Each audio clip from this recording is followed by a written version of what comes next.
Bonjour et bienvenue dans le Petit Journal. Environ 400 compétiteurs ont participé à la traditionnelle montée pédestre du 15 août. Cette année, c'était la 28e édition de l'Alpe 21. Retour en images.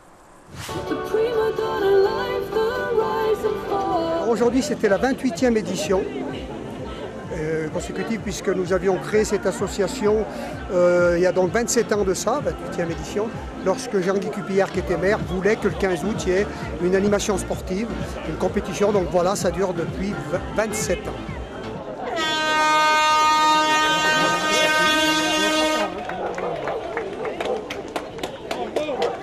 L'Alpe 21, c'est tout simplement une course à pied qui fait partie du calendrier des courses hors stade de l'Isère et qui est officialisée bien sûr par la Fédération française d'athlétisme. Et on peut classer cette course comme une course de montagne, même si c'est que du bitume pendant toute la durée du parcours.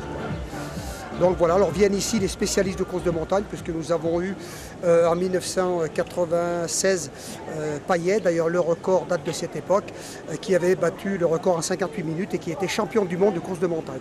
Donc les principaux concurrents, ce sont des spécialistes des courses de montagne. Comment ça va? Bof. Partie dure là? Ouais, je suis dans le rouge. Mais ça va aller. La course de montagne, c'est tout simplement une course où il y a beaucoup de dénivelés. Ça peut être des dénivelés positifs ou négatifs, mais principalement des dénivelés positifs, c'est-à-dire il faut que ça monte. Depuis environ une douzaine d'années, on tourne à 300-350 participants, plus quelques marcheurs, puisque nous avions décidé il y a une quinzaine d'années d'ouvrir ça aux marcheurs, parce que des gens voulaient venir faire la montée de l'Alpe, mais n'avaient pas l'entraînement pour la faire en courant. Donc il y avait à peu près 46 marcheurs et les gens sont toujours satisfaits d'être à l'arrivée.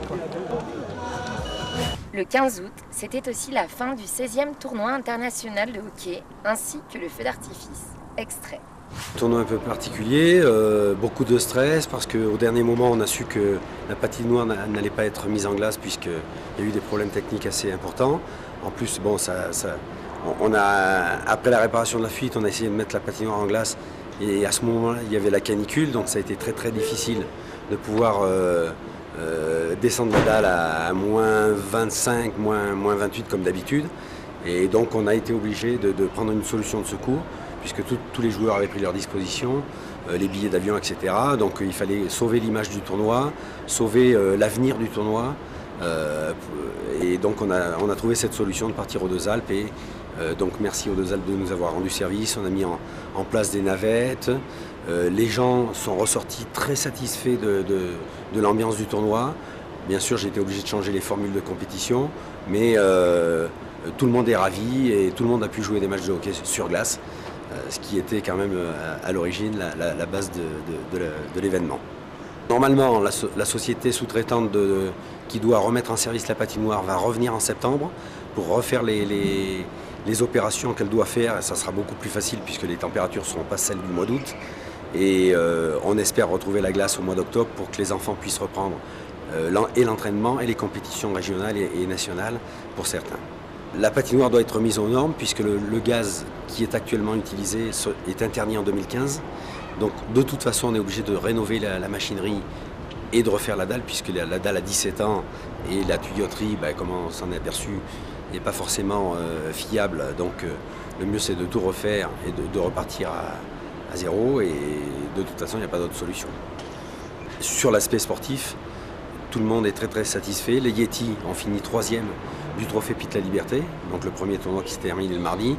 Le deuxième, on est allé en finale comme l'année dernière et on a perdu d'un but comme l'année dernière contre les Grizzlies de Paris.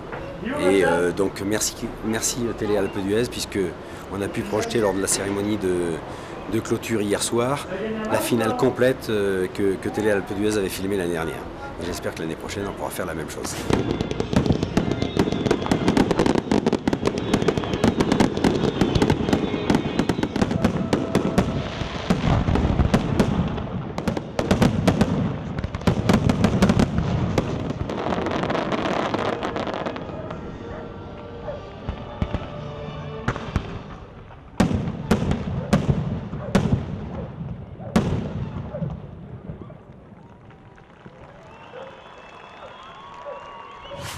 Au revoir et à bientôt pour un prochain Petit Journal.